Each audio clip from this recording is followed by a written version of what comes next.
Hello, ഇന്നലെ ഞായറാഴ്ച ഞാൻ വടുതലപ്പള്ളി പോയിട്ടുണ്ടായിരുന്നു. എല്ലാ വർഷവും പോകണമായിരുന്നു. അപ്പോൾ എല്ലാ വർഷവും എല്ലാവരുമായിട്ടാണ് പോണത്. അമ്മയ്ക്ക് ഇന്നലെ പോയി വഴിപാടൊക്കെ കൊടുത്ത്. അപ്പോൾ ഞാനും ചേട്ടനും കൂടി ഇന്ന് പോകാമെന്ന് വെച്ച് അങ്ങനെ പോയതാണ്. നല്ല തിരക്കുണ്ടായിരുന്നു.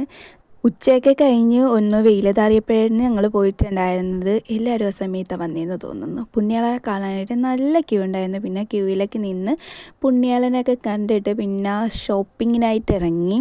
പ്രത്യേകിച്ച് ഷോപ്പിംഗ് ഒന്നും ഇല്ല, എന്നാലും അവിടം വരെ ചെന്ന സ്ഥിതിക്ക് എല്ലാം ഒന്ന് ചുറ്റി നടന്ന് കണ്ടില്ലെങ്കിൽ ഒരു സമാധാനം വരികയില്ലല്ലോ. അങ്ങനെ ഇറങ്ങി തിരിച്ചതാണ്.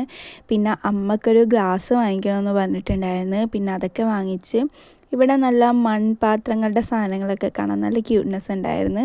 നമ്മൾ വാങ്ങിച്ചൊന്നുമില്ല, അതൊക്കെ വെറുതെ എന്തിനാ വീട്ടിൽ കൊണ്ടുപോയിട്ട് പൊട്ടിക്കണേന്ന് ഓർത്ത്. പിന്നെ ചെടിച്ചട്ടിയുടെയും വിലയൊക്കെ ചോദിച്ചിട്ടുണ്ടായിരുന്നു. പിന്നെ നമ്മൾ അവിടെയൊക്കെ ചുറ്റാടന്ന് കണ്ട് വീട്ടിൽ പോയിട്ടുണ്ടായിരുന്നു. പിന്നെ ഒരു മുന്തിരി ജ്യൂസും അവിടുത്തെ നേർച്ച ഫുഡും ഒക്കെ വാങ്ങിച്ചുകൊണ്ടാണ് നമ്മൾ വീട്ടിൽ പോയത്. അപ്പോൾ വൈകുന്നേരത്തെ വീഡിയോയിലൊക്കെ കാണാം. Okay, by.